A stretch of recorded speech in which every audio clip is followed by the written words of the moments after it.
Hola, ¿qué tal? Mi nombre es Miguel Ángel León Ortiz, soy profesor investigador de la Escuela Superior de Huejutla y a continuación voy a exponer el tema el derecho a rescatar, preservar, mantener y proteger la identidad de los pueblos indígenas, refiriéndome específicamente a la festividad del Chantolo. El objetivo de esta presentación consiste en explorar el alcance del derecho a rescatar, preservar, mantener y proteger la identidad de los pueblos y comunidades indígenas, partiendo de la última reforma al artículo segundo de la Constitución Política de los Estados Unidos Mexicanos, esta del 30 de septiembre de 2024, trayendo a colación justamente el tema de la festividad del Chantolo. De manera introductoria, bueno, en la historia de México, del México contemporáneo, se han registrado esfuerzos para reconocer los derechos de los pueblos y comunidades indígenas en la Constitución Política de los Estados Unidos Mexicanos, un poco por las movilizaciones y los activismos que se gestaron hacia finales del siglo pasado, que finalmente lo que hacían era buscar la reivindicación, la visibilización de las necesidades de las comunidades indígenas. Y esto finalmente se va a ver reflejado en los acuerdos de San Andrés Larraíza que se alcanzaron entre el gobierno de México y el Ejército Zapatista de Liberación Nacional en el año de 1995. Las reformas que se produjeron al artículo segundo son seis, la del 2001, 2015, 2016, dos del 2019 y la última del 30 de septiembre de 2024. La primera reforma básicamente lo que hace es introducir el principio de la composición pluricultural y pluriétnica de nuestro país, que al final se encontraba albergada en el artículo 40 mediante una reforma que se publicó en el año 1992, producto de estos activismos, de estas movilizaciones sociales, y que después se va a exportar al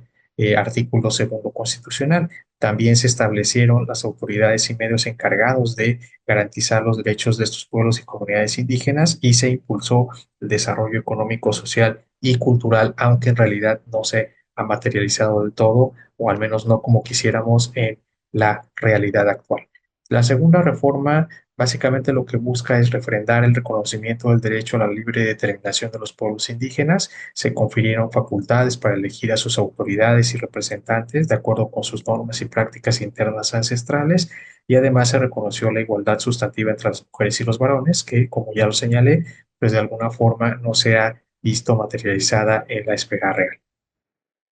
La tercera y cuarta reformas, bueno, en el caso de la tercera, se reconoció el derecho a la participación de los pueblos y comunidades indígenas en la elaboración de los planes nacional, local y municipal de desarrollo, y además también en el caso de la cuarta se incorporó el principio de paridad de género en la elección de representantes ante los ayuntamientos, que obviamente implica un ejercicio de participación de las mujeres en este tipo de asuntos. En el caso de la quinta y la tercera, la sexta, perdón, reformas constitucionales, bueno, básicamente en el caso de la quinta se reconoció el derecho a la libre autodenominación de quienes asumen como personas indígenas o afromexicanas, y en el caso de la sexta reforma, la del 30 de septiembre de 2024, se reconocieron diversos derechos atendiendo a las normas de derecho internacional y desde luego, por ejemplo, también a las recomendaciones vertidas por algunos organismos de tratados como el Consejo de Derechos Humanos de Naciones Unidas o el Comité CEDAW, que buscan justamente el reconocimiento del derecho, por ejemplo, a la autodenominación, los derechos intelectuales de naturaleza colectivos o el derecho de los pueblos y comunidades indígenas a ser reconocidos como sujetos de derecho público.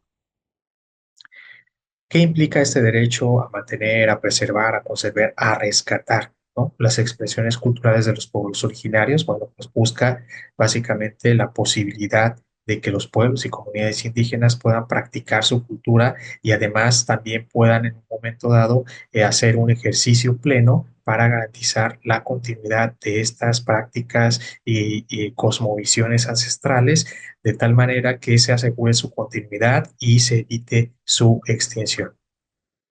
¿En dónde se encuentra albergado este derecho? Bueno, está en el artículo segundo, en el apartado A,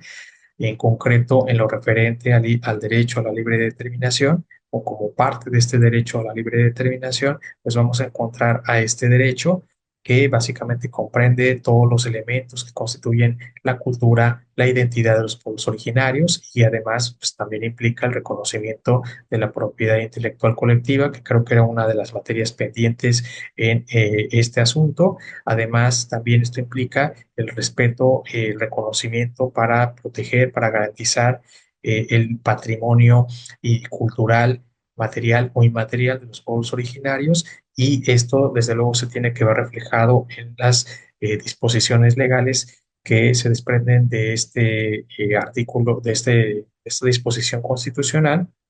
y que implica un ejercicio de constitucionalización del orden jurídico que esperemos que se vea reflejada en los próximos años. Ahora, ¿cuáles son las principales razones para su reconocimiento? Bueno, son dos. Por un lado, rescatar, preservar y dar continuidad a las cosmovisiones, tradiciones y saberes ancestrales. Y la segunda sería reconocer la diversidad cultural mexicana como preludio para garantizar el derecho a la identidad de estos pueblos, sus lenguas, sus saberes y conocimientos ancestrales. Ahora, ¿esto cómo lo vemos reflejado en la festividad del Chantolo? Bueno, me parece que lo más importante que tendríamos que señalar aquí es ese intercambio cultural que se produjo con la llegada de los españoles a América, en donde por un lado la cosmovisión de los pueblos originarios que residían en la región de la Huasteca hidalguense, pues se fueron combinando con las prácticas, con las tradiciones, sobre todo las judeocristianas, que trajeron los españoles del viejo continente, de tal suerte que se crea esta nueva expresión híbrida, la fiesta del Chantolo, ¿no? Entonces, esta expresión híbrida de la fiesta del Chantolo, pues en realidad es un intercambio cultural que se dio entre las tradiciones españolas, las creencias españolas con las cosmovisiones de los pueblos originarios y que no necesariamente representó la imposición de una sobre otra, sino más bien, como lo señalé, ese intercambio. Varias rutas para analizar el tema, bueno, hay distintos enfoques, casi todos estos enfoques, pues básicamente lo que hacen es, en el caso del primero, la homogeneización cultural, que también es conocida como la americanización global, en donde un solo modelo cultural va a ser el que va a predominar por encima de los demás. Entonces, esto obviamente lo vamos a ver reflejado, por ejemplo, con los distintos contenidos televisivos, los contenidos que aparecen, por ejemplo, en las redes sociales y que básicamente lo que hacen es que en la medida en que se van compartiendo, se empiezan a superponer, ¿no?, a otros modelos culturales, como en este caso los que privan en las comunidades indígenas y que desde luego pues no ayuda mucho al tema, ¿no? Por otro lado también está el enfoque del movimiento antiglobal, que este básicamente lo que hace es pues mostrar, ¿no?, los riesgos de seguir el anterior, de tal suerte que, por ejemplo, se ven reflejadas las asimetrías que a veces van a prevalecer entre dos modelos culturales y que obviamente puede generar que uno de ellos sea el que exista o el que se mantenga vivo y el otro pues llegue a extinguirse. El tercer enfoque es el de la disglosia cultural. Esto es una especie de ciudadanía bicultural en la que convergen dos, ¿no?, dos culturas, dos modelos culturales, de tal suerte que conviven permanentemente. El cuarto es el enfoque de la creolización cultural. Esto es un nuevo orden mundial fuera de radicalismos culturales, o al menos eso es lo que se pretende. Y lo que busca básicamente es que en la medida en que se produce ese intercambio cultural, se cree una nueva cultura, un nuevo modelo, nuevas tradiciones, nuevas creencias que de alguna forma se cierren, ¿no? Esto es que se cree este nuevo sistema de creencias que desde luego se aparte por completo de los dos anteriores y que de alguna suerte se superpongan a los mismos. Este me parece que tampoco es un modelo que ayuda mucho a resolver, ¿no?, algunas de las inquietudes sobre este tema. Y finalmente está el enfoque intercultural que apunta por reinterpretar, ¿no?, muchos de los significados que tenemos sobre, en este caso, por ejemplo, la festividad de los muertos, de los difuntos, ¿no? Ahora, esto obviamente también, si lo trasladamos a una esfera específicamente jurídica, pues implica también una reinterpretación, una deconstrucción de las normas de derecho internacional, que son producto de los tratados internacionales, desde luego también de la ley, y esto nos lleva necesariamente a tomar en cuenta la voz de los pueblos y de las comunidades indígenas, de tal forma que, desde luego, estos nuevos instrumentos internacionales, pues básicamente lo que van a hacer es también, ¿no? Considerar las prácticas, considerar las creencias, las cosmovisiones de los pueblos originarios para garantizar los intereses, los derechos y, desde luego, emancipar, ¿no? Eh, los derechos de los pueblos originarios de esta perspectiva, digámoslo así, colonial. A modo de conclusión, bueno, este derecho fundamental es primordial para mantener viva la identidad pluricultural y pluriétnica de México, en este caso, desde luego de las comunidades que componen o que conforman a la región de la Huasteca hidalguense. Ahora también está la festividad prehispánica del Chantolo, que en su contacto con la de los españoles, pues obviamente van a mantener viva la celebración del culto a través del tránsito, ¿no? Que se da justamente al Mictlán, ¿no? Este lugar en donde van a recibir los difuntos y que al final lo que nos está mostrando es este contacto, ¿no? Entre el mundo de los vivos y el mundo de los muertos, que se va a llevar reflejado justamente en las fechas que conocemos como la del 1 y del 2 de noviembre fundamentalmente, en donde vamos a ver reflejada esta festividad a los fieles, a los santos difuntos, pero que en el caso de aquí del Chantol o la festividad que se realiza en la región de la Huasteca hidalguense, en realidad no se limita, ¿no? A esa fecha, sino que en realidad es todo un proceso que se viene, que se da a lo largo del año, una serie de rituales que se producen a lo largo del año,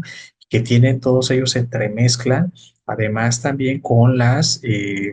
creencias, con las prácticas que fueron adoptadas de los españoles, sobre todo las de origen